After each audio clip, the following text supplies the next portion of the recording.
Hello and welcome to Cricket News Down Under for the fourth and final time on this Border-Gavaskar series. It's been action-packed, it's been unprecedented. We've seen different shades of every single team that's been part of this, and it's been entertaining through and through, and it's going down to the T. It's going down to the wire. We're going to Gabba, where all of the action will unfold come the 15th, and it's going to be an absolutely incredible test, a test for the ages. I'm joined by, of course, Guy Walker from Australia and Sandipan Banerjee from Calcutta to preview the all-important test at the Gabba, a ground, Guy, where Australia haven't lost since 1988. That'll be something that'll give them confidence. It sure will. I think they want to get to the Gabba because it's bouncy, it's quick. You got some pretty fast bowlers in that team, so they're going to be. They can't wait to get up there. It's good value for batting as well if you can get yourself in. But saying that, if the Indian batters can get themselves in, there's plenty of opportunity to score runs there. So I think they'll benefit from it too. Yeah, I think we have to talk about Sydney.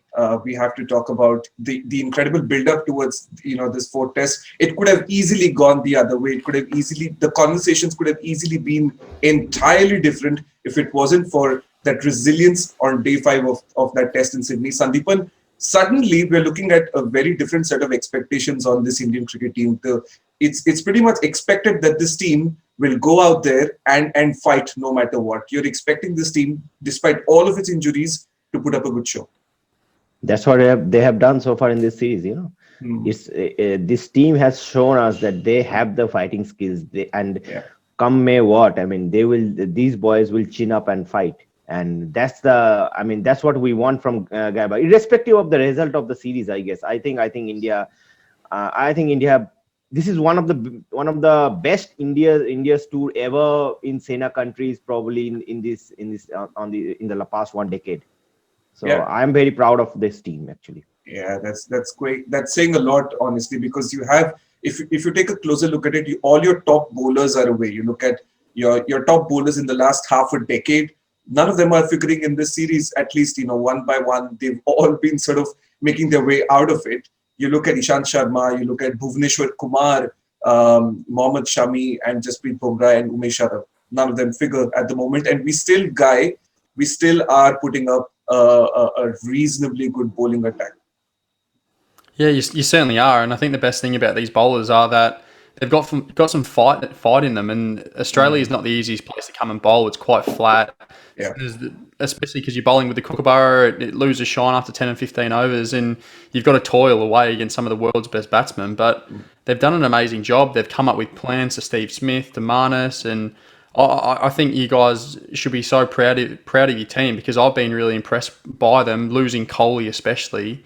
It's been an amazing test series so far, and I think it's fitting that it's 1-1 and we go into the last test not knowing what's going to happen, and who knows who could win the series. Of course, marred by injuries, hurt but not broken. The resolve is high and strong. Sandipan, but all said and done, when Ajinkya and Ravi Shastri and Nitin Patel sit down today, they'll have a big list in front. They'll have 2 lists in front of them, one with the injured list, one with the available players. From that available slot, which who are the 11 that will probably make it tomorrow? There are not enough choices left for the India. That's very unfortunate. Yeah. We might see India end up playing 2 off spinners, and Washington Sundar. He's there with the team as a net bowler, but probably he will be included in the squad. We have already included Natarajan, who was also a net bowler, in the test squad. So maybe one of them will make test debuts for sure tomorrow. There is Shardul also. So yeah, we can expect. I think the Gabba test will be a most watched India A game ever. And that's saying something, isn't it? No disrespect to India. Obviously, the India A setup has done an incredible job over the years with, of course, Rahul Dravid at the helm of things there. And then Sandipan, to be honest, you look at this bowling attack now, and if you look at Shardul Thakur, someone who will make, who probably will play this test, which will also, give India that slightly more cushion at lower down the order, then you're looking at one bowler who's played 2 tests who will lead this attack in Mohammad Siraj. The second bowler being Saini, who's just made his debut the other game, and Shardul Thakur, who bowled say about 10 deliveries in his Test debut and limped off. So that's the Indian contingent right there. Says a lot about the India A setup, where all these bowlers have gotten a lot of experience playing against top quality attacks. And also India's domestic cricket, because on Indian pitches, these bowlers they toil hard, and they get lot of experience playing domestic cricket. Look at Siraj. Look at his debut test. The lengths he bowled, he knew. And when the ball started reversing, Siraj looked as dangerous probably as any other bowler, any other fast bowler. So this shows the strength of the Indian domestic structure. The Ranji Trophy, they play on this. Some of the unhard venues, always say where, maybe somewhere in Goa, maybe somewhere in the Northeast, somewhere in North India. So all these places on those pitches, they just bowl maybe 25. At times, these players bowl at around 20-25 overs in a day. So they get a lot of experience from these, from India's domestic cricket, and it shows that and also. Another aspect is that the India A team, because all these players stood with the India A setup. I think in fact all these players were in New Zealand before India went to New Zealand. They were playing India A games. So from those matches also they get a lot of experience. So credit to BCCI, that like simultaneously grooming the senior players, they are also, they are maintaining a very good A structure. Credit to NCA, who look care of the fitness of these players. I mean, Rahul Dravid obviously is in charge of the NCA, and he has spent a lot of time with these boys at the A setup, at the under 19 level. So I think this whole pipeline you need to credit. I think we should thank that Indian pipeline here. That's correct. Which has been maintained quite brilliantly by the authorities, by the board. Right. Guy, an important part of this Indian bowling contingent is Ravi Ashwin. I know you've been very impressed by how he's bowled in this series, but it was not just his bowling, but his batting that really stood out in Sydney as well. It seems like this Ravi Ashwin is really bringing a lot of value to India at the moment. Would you play a 60% fit Ravi Ashwin at the Gabba? Because that's the question India are going to face at the moment. Yeah, it's a tough one, isn't it? Because he's been so good. I think before he came out, his average in Australia with the ball was about 60. So he's been an amazing revelation to the Australian batsmen. I think a big one that comes out of it is he can spin the ball both ways. I think if you don't spin it big like he does, if you can spin it both ways, sometimes the Aussie batsmen don't pick him that well. But yeah, the resilience I saw from not only Ashwin but Vihari as well on one leg in Sydney, like it's on TV, that doesn't look that quick, but if you're facing three blokes that are bowling 140 kilometres an hour trying to hit you in the head every ball with three people on the leg side, that's a serious feat. They'll get hit everywhere, and they could have kicked in the towel, but they didn't. They had a crack, and you know what? It's still 1-1, and India have shown some serious fight. If they come out day one tomorrow and they have a good day's cricket, they could set themselves up to. I think if they win this Test series, it'll be a bigger feat than it was the last series they won, because there's no Kohli. It's been amazing so far. Yeah, without a shadow of a doubt. And I think the conditions at the Gabba will be a huge factor in that. And it'll be, even the team selection guy, you reckon the conditions will be factored in a lot. So what we know that the Gabba is a surface where, it's great for batting. It's a batter's paradise. There's a lot of bounce there. So would you stack up your batting and have four bowlers, or how would you sort of go about? What's the right combination to play on this surface? Well, it depends with the Gabba. Playing there quite a few times, it can either be if they leave some grass on the wicket, it'll be quick and it'll swing and it'll seam, or if they really do shave the wicket, it'll be a batter's paradise. It'll be quick, it'll be bouncy. So what normally happens at the Gabba is you load up your quicks and you have batting depth as well. So I'd be surprised if Washington did play, just because. But he is quite tall. He might get a bit of bounce later. But I think the Gabba for 5 days it'll stay quite similar. I'm hoping there's a little bit of grass on it, so it's quick and it swings and it's a little bit of seam as well, because that brings in all the fast bowlers, and that's what we want to see, isn't it? We want to see bat v ball. We want to see a good contest. Yeah, just thinking from an Australian perspective as well, Guy, you'd like to think that this Australia team is a little more settled than India in terms of the 11 that they'll be picking. Of course, Will Pucovski will not be making it, is what we've heard. and Harris will be coming in.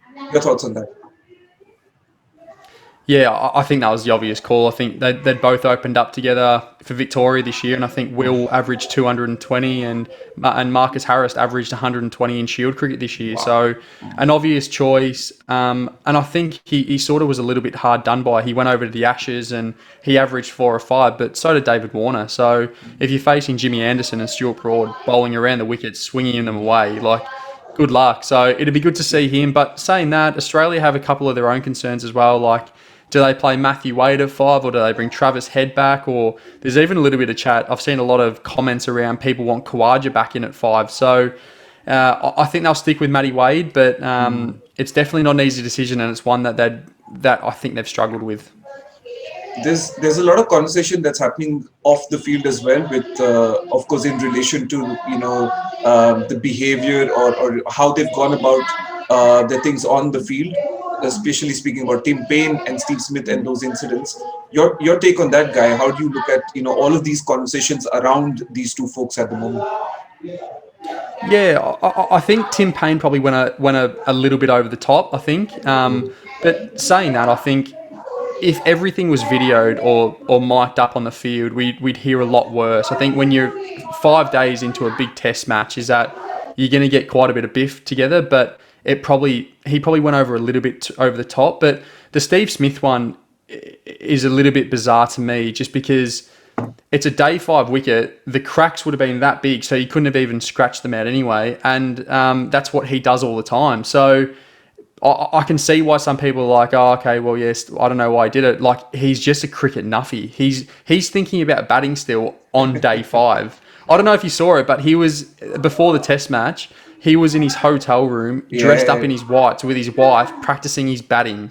He's a freak. Like, he just loves cricket more than anyone. So Tim Payne, a little bit over the top, I thought, but I think that's probably.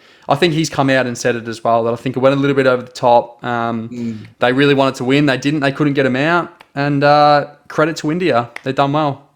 Yeah, but now you'd like to think that they'd be quite confident with, especially their record at the Gabba, and they know very well that visiting teams do not really like to play, at this venue.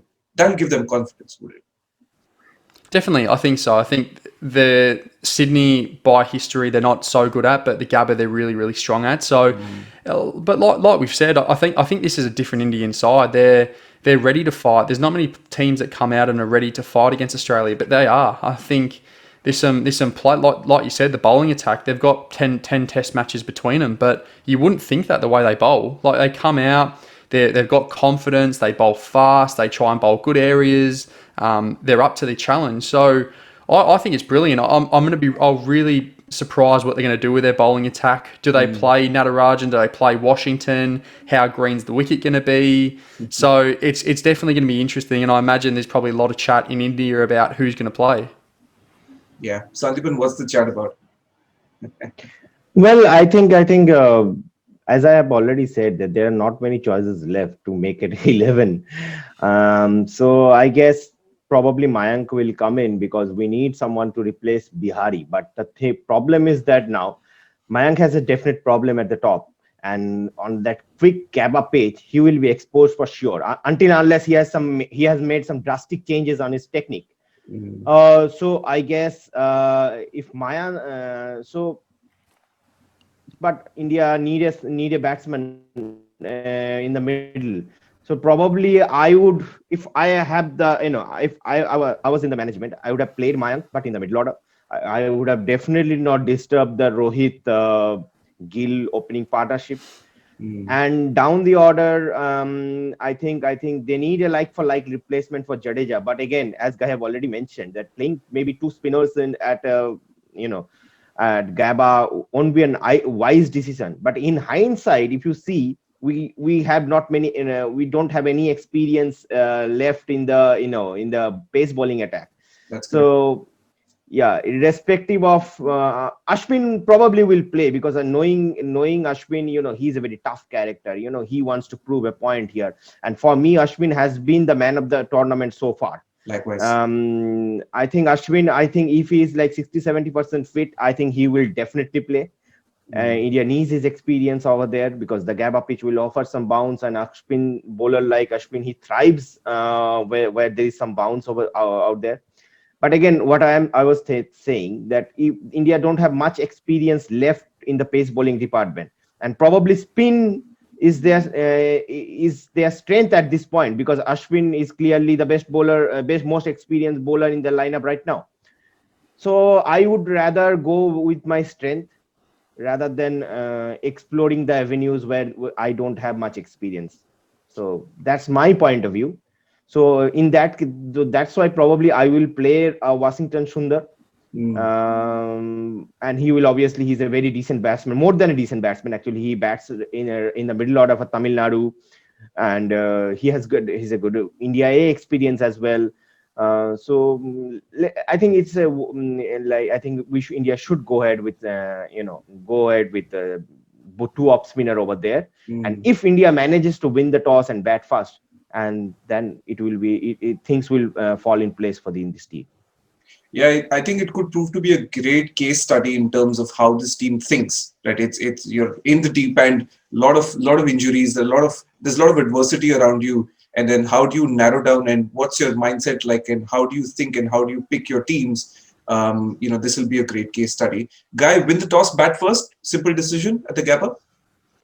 Oh, it depends. Sometimes it's a definite bowl first. I remember sometimes if they leave 8 mil of grass on, I don't think they will, but I'd love to see it. I'd love to see them leave heaps of grass on it, and let's make it a bat v ball contest. But from what I think it'll probably be, it'll be shaved down to probably 4 to 6 mil, and it'll be bat first, because Gabba is a tough place to get in at, but as soon as you start to feel that you're on top of the bounce, you understand the bounce of the Gabba and you're in, you're really in. You get some amazing value for your shots. So probably going to be a bat first, and like we keep saying, the first day sort of sets up the test match, doesn't it? I think every single time, India, especially the first in two of the test matches, they've started really bad on day one, and they've lost the first one and then scrambled out for a draw. So they need to start well.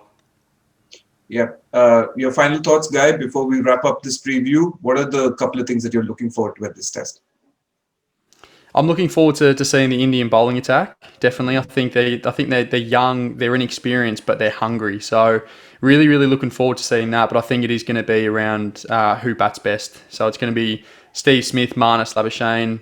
They're two keys, but also for India if you got Rahane. And I really like the way that Rishad played as well. I think he took the game to a different momentum. He took it to a different level. And if he can keep going down the bottom order, it's probably going to be.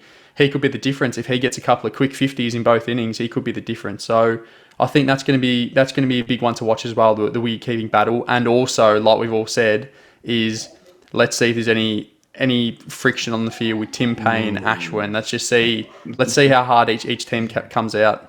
Yeah, Sanjay, new contest there, isn't it? Sandipan, what about you? What are the couple of things you're looking forward to? I'm looking forward to probably how India, again, they are desperate right now, and the mood in the camp is the momentum is with them right now. So how they channelize the momentum. Remember, they have put the Australian bowling attack for 131 overs in just 2 days back. So they know that Australians are under pressure. And so how they utilize this, and I think it is very important for India to win the toss and bat first at Gabba. So if India manage to win the toss and bat first, and then score at least 300, then I think they will be in the game for sure. I think India should take inspiration from their performance in the 2003-4 series, where Ganguly got a 144, brilliant 144, and I think India. I would rather say that probably Australians are ahead of this game, obviously, but Indians are not far behind, for sure. Irrespective of them being depleted. Yeah, Sandipan, you had to slip in a point about the Bengal Tiger before you finished, didn't you? You can ask, talking about Gabba, if you are asking. You can't talk about the Gabba without Ganguly. Yeah, without mentioning Ganguly, it's a crime, Yeah. There have been so many moments for India down under, haven't they? It's a very special series, the Border-Gavaskar Trophy. There are so many moments in the past, and this series, of course, has been one for the ages, perhaps one I of the am just greatest for hearing. time. I'm just hearing that there is another combination here India might look at. They Go might ahead. play. They might play both Saha and Pant. Yeah, Pant plays as Really, a as So, specialist batter. batter. Mm, but again, then Saha needs to prove he's a good enough batsman as well. And obviously, there is, with Saha being with the keeping gloves, he's more safe. Or when he will probably take the half chances as well. Whereas Rishabh can bat at number 3 and number 5 as a specialist batsman. So let's see. I think that's look like, instead of playing Mayank in the middle order, I think playing Saha probably is a. I think it looks like a better combination for me. So on that surface as well, on a bouncy surface, you'd like to your best glovesman to be a part of the 11, would you?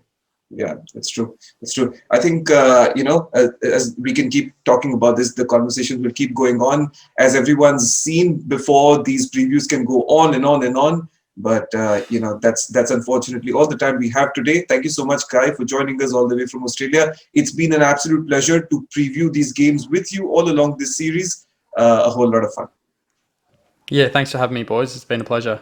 And thanks, Sandipan, Thank for you. joining us from Calcutta, from the comfort of your home. But I recognize it's morning and it's cold, and you'd rather be in your bed now. So thank you so much for being here.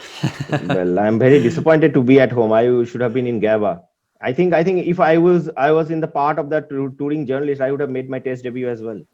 You would have. You certainly would Only have. fit person. Yeah, yeah. Probably come in as a replacement for Jadeja, I reckon. But I am a yes, decent enough all rounder. yeah, yeah. That you are. Been a pleasure, boys. Thank you. Thank you. Thanks, boys. Cheers.